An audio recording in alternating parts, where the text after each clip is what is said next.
Hey, it's me, the Quenchies. I'm that late afternoon craving you just can't shake.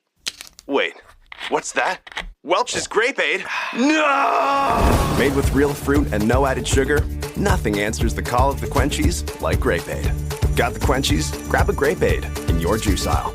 My dad works in B2B marketing. He came by my school for career day and said he was a big ROAS man. Then he told everyone how much he loved calculating his return on ad spend. My friends still laugh at me to this day. Not everyone gets B2B, but with LinkedIn, you'll be able to reach people who do. Get a $100 credit on your next ad campaign. Go to linkedin.com/campaign to claim your credit. That's linkedin.com/campaign. Terms and conditions apply. LinkedIn, the place to be, to be.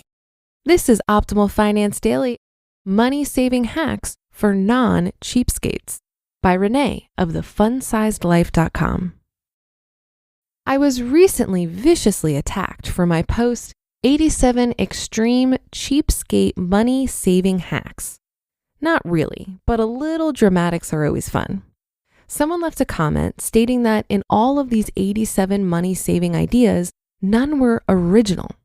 While I could argue the fact that if this person had heard all of these tips before, why were they still broke? But that's besides the point. Maybe.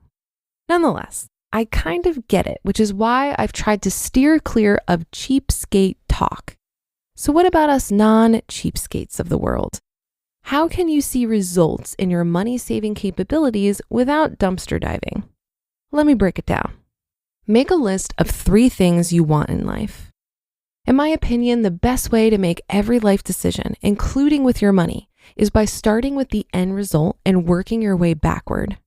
When it comes to money, first ask yourself what you actually want to accomplish from your life.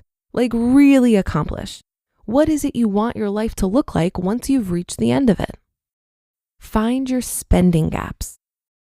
After you've decided on what you want the most in life, take the time to go through your last 1 to 3 months of spending and find the major gaps. What are spending gaps?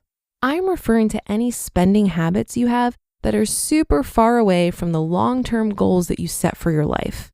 For example, if you have a goal to run a marathon and every month you're paying $150 for cable, which causes you to sit on your butt for hours on end, that's a spending gap. If you have a goal to travel to Paris, but you spend $50 on gas station snacks last month, that's a spending gap. Less gappy. Other areas might feel a little less gappy. For example, maybe you spend $300 going out to eat, but you love trying new local restaurants with your friends and good relationships are a part of your life goals. The truth is then that you're not spending money on food, you're investing in relationships and time together.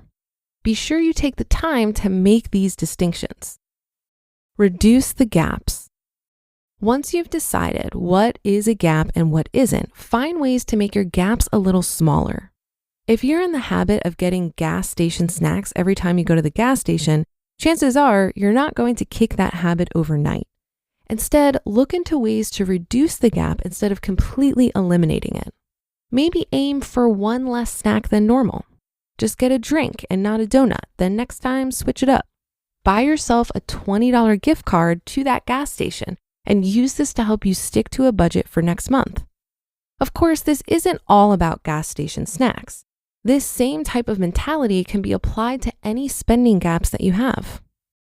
Set automatic goals for your wants. Once you have decreased the gaps in your spending, start planning other automatic goals for the additional money you have freed up in your budget. You can do this by setting up an automatic savings plan through a savings account that pays you to save. My personal favorite savings account gives you high-paying interest rates when you set up automatic savings of only $100 per month. This is a great account for people who are just getting started on saving and would love additional incentive, also known as money, to help them do it. Choose cash or card for your problem areas. Here's my favorite money-saving tip of all when it comes to your biggest problem area in your spending. Maybe you get too carried away on drinks when you go out, or you can't pass up new outfits every week. There are a few steps you can take. Look at your biggest struggle area, calculate how much you spend, set a new reasonable goal, and put that money on a Cash App card or take it out in cash. Designating a spending amount and then separating it from your other spending helps you hone in and be more aware of when and how much you spend without totally taking it away from yourself.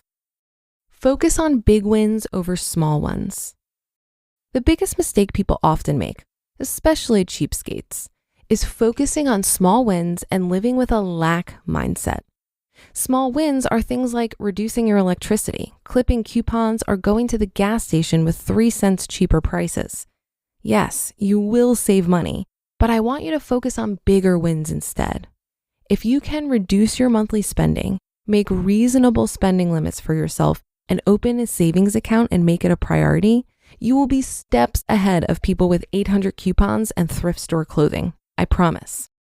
If you're sick of messing around with the small wins that aren't getting you anywhere, I encourage you to commit to change. Have fun making money. So many of us end up getting stuck at jobs we tolerate for a paycheck.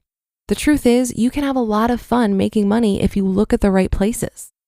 I personally love earning an income online, and while running this blog, I have learned about so many great ways to bring in an extra income, like Uber or Lyft, flipping items online, selling your own stuff, and bartending. I would go back to my beer cart girl job at the golf course any day. The truth is, if you're looking to beef up your bank account, a side hustle can be the best way to do it. You just listened to the post titled Money Saving Hacks for Non-Cheapskates by Renee of the FunSizedLife.com. And I'll be right back with my commentary. This episode is brought to you by AWS. Amazon Q Business is the new generative AI assistant from AWS. Many tasks can make business slow, like wading through mud. Help! Luckily, there's a faster, easier, less messy choice. Amazon Q can securely understand your business data to help you streamline tasks, like summarizing quarterly results or doing complex analyses in no time. Q got this. Learn what Amazon Q Business can do for you at aws.com/learn more. This episode is brought to you by Etsy. Oh. Hear that? Okay. Thank you. Etsy knows these aren't the sounds of holiday gifting. Well, not the ones you're hoping for. You want squeals of delight. Happy tears. How did you? And spontaneously written songs of joy. I am so happy. Oh yeah, oh yeah, oh yeah. Okay, the song needs a bit of work, but anyway, to get those reactions, make sure everyone on your list feels heard with handmade, handpicked, and designed gifts from small shops on Etsy. Gifts like personalized jewelry, custom artwork, cozy style items, vintage pieces, and home decor to celebrate all of your favorite people and their specific kind of special. For original gifts that say, I get you, Etsy has it. I believe that where we spend our money is a reflection of what we value. So if there's a discrepancy between what we value deep down and how we're spending the extremely important resource of money, that's going to feel uncomfortable. It's the same thing with our other important resources, namely our time and energy.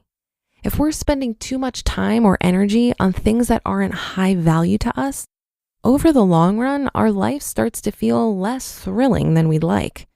So I think getting really clear on what we value most and making sure that we're spending our money, time, and energy on those things is very important. I love this Ramit Sethi quote, "Spend extravagantly on the things you love and cut costs mercilessly on the things you don't."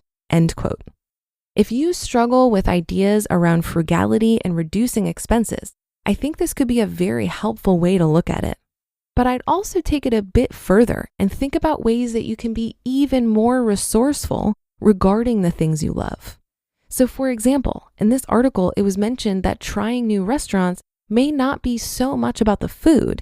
It could be more about spending valuable time with people you love and investing in relationships. I'd argue that there could be more resourceful ways to do this. You can host a potluck at home and everyone can contribute to the meal. You could also plan a hike or an afternoon at the park. You're still getting that valuable time with your friends and also saving money. But that should do it for another edition of Optimal Finance Daily. I'll be back tomorrow as usual, so I'll see you there on the Friday show where your optimal life awaits.